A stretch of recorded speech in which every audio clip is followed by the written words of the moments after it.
how to eat with the Chinese chopsticks. I know, right?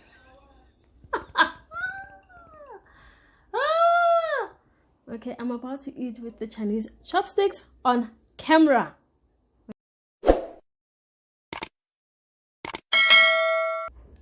Hi guys, and welcome back to Zanele Daily. I am bringing you another chit chat video, and we're talking about money, about business, but we can't do it without having something to eat, right? So we are going to have some macaroni spaghetti type of setup with chicken. It's more of your Chinese noodles, and I'm obviously gonna be using chopsticks, and I'm using chopsticks for the first time here on camera. I don't know why did I decide to do this on camera, but basically we're gonna have some food, and then we're gonna talk all about businesses and the struggles of being a startup or starting a new business or trying to kickstart your business and all those things. So I hope you guys are gonna enjoy this video. If you are new to this channel, I hope you will enjoy this video. You'll learn something, you'll take something, and you will enjoy some of my other videos. And I hope you love what you see. And obviously, if you love what you see, you know what to do. Do subscribe, like the video, or comment and share your thoughts of today's topic. So let's get into today's topic. So first, this is what I was told to do, or what I saw being done. When you just opened your chopsticks from your packet, you first need to rub it like this, so that not close to your food. Obviously, you do it on the side just to get rid of any excess from this, so that you don't eat stuff you're not supposed to eat. So, and then afterwards, and then you can go ahead and start eating. So, whew, guys, the struggle. You see how you have a struggle starting a business? That's the same struggle I'm feeling right now when it comes to eating with chopsticks. So yes, I want us to talk about starting a business. What starting a business means, especially for women our age, or women in general in South Africa, the struggles that we have, and especially if you don't have a history of entrepreneurs maybe in your family or people you are close to, where everything you have to really learn by trial and error. I'm in that situation. Everything I do, it's all on trial and error. So that becomes a serious struggle. Let me grab some food, guys. This is my first time actually making a video where it's more of a mukbang and a chit chat. So I hope you guys will also enjoy the video.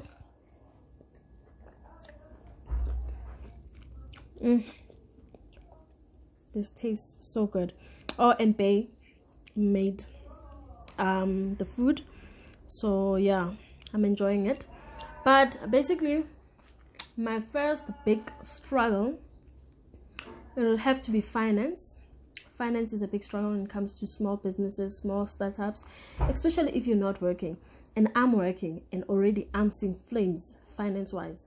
But because I'm in a clothing business, I've figured ways on how to actually use the little money that I have to make sure that maybe I get fabrics and stuff that I need. And luckily, because my mom does alterations and she has a background in sewing, she has quite a few machines, and I have a machine that she gave me, and also an overlocking machine that a former colleague of mine actually gifted me when she moved. Michelle, she gifted me the overlocking machine because she was moving to a new place, and she found out that I sew, and she was like, you know what, because you are going to utilize this machine more than me, rather you take it. So I saved costs in that area. But obviously, if you're starting from scratch and you don't have a machine, you don't have all these things, it just becomes so strenuous. So I think number one struggle, it has to be finances, and it's an obvious struggle that most small businesses actually struggle with.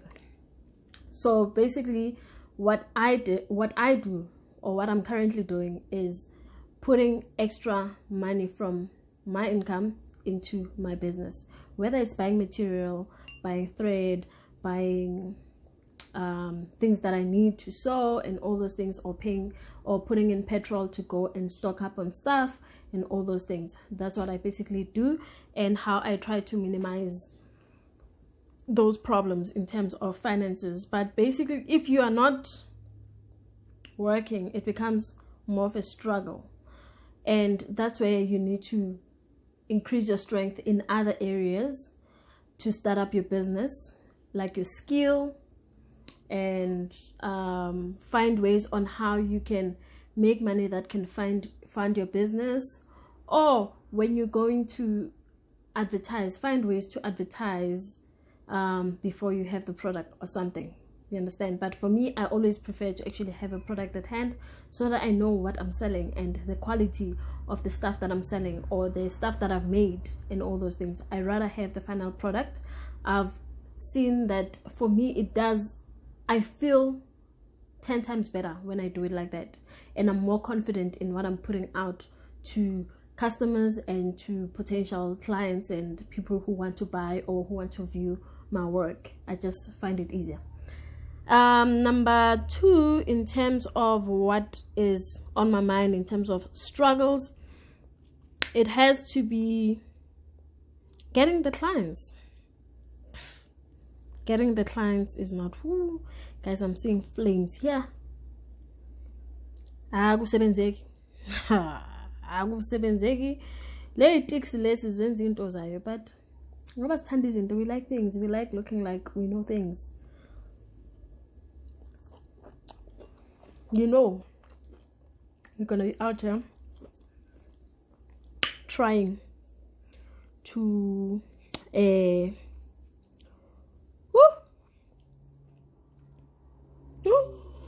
my good Lord.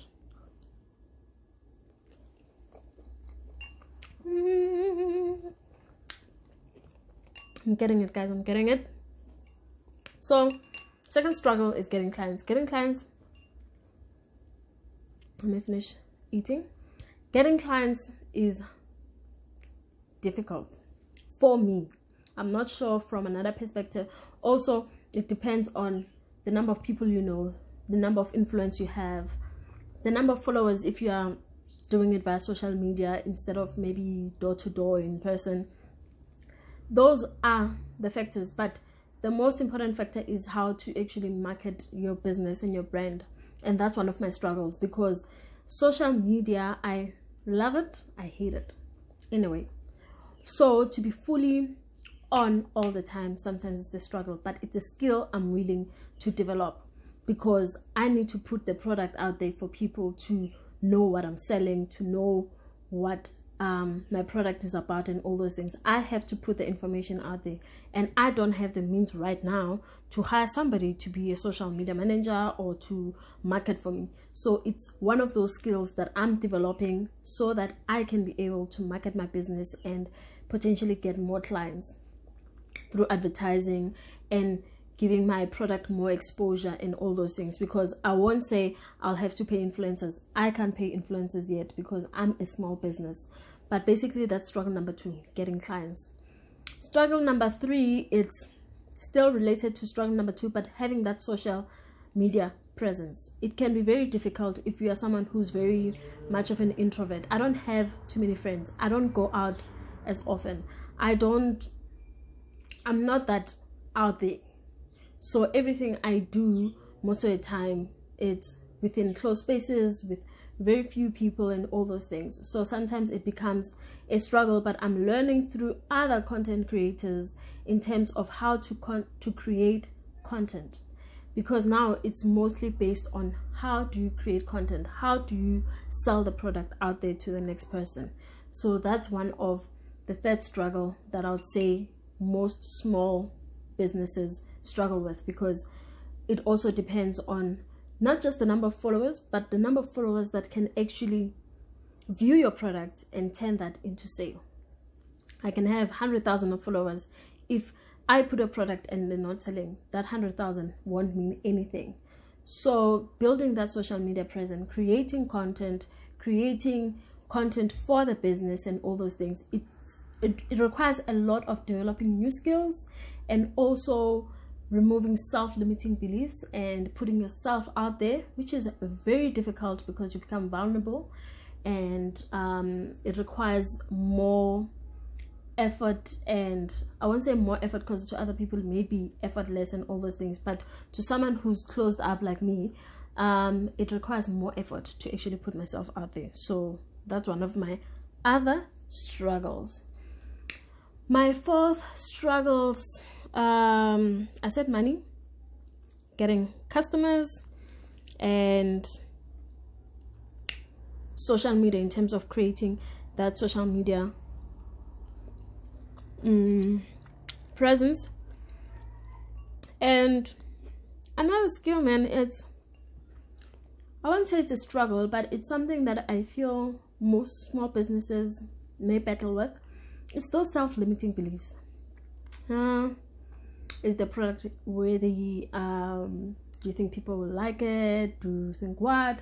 And that's where it comes down to: do what you love, sell what you love, sell what you would also want to wear, sell what you firmly believe you are good at, and sell stuff that you know that you also enjoy.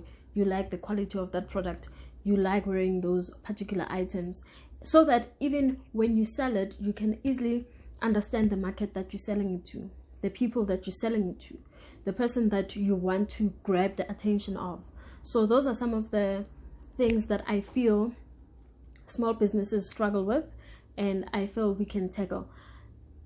Getting a product is not as difficult anymore. We have so much information on internet, so many stores, so many warehouses, and sewing and all those things. That is not difficult. I can sew. I know I can sew, and I know my sewing and the quality of my sewing. So that one, I can't count it as a struggle for me, but it's just getting the product out there, getting it to the people, and creating that content, and be consistent in creating content that markets my business and also grows the number of clients that I get and all those things. So I want to cut it short, and I'm gonna cut it here. If you have any other struggle that you want me to mention or talk about and all those things, do leave it on the comments below so that we can talk more about it. But for this video, I'm gonna end it here, and I hope you guys will let me know what you guys think of the struggles, or how I can actually overcome them, and how I can just build that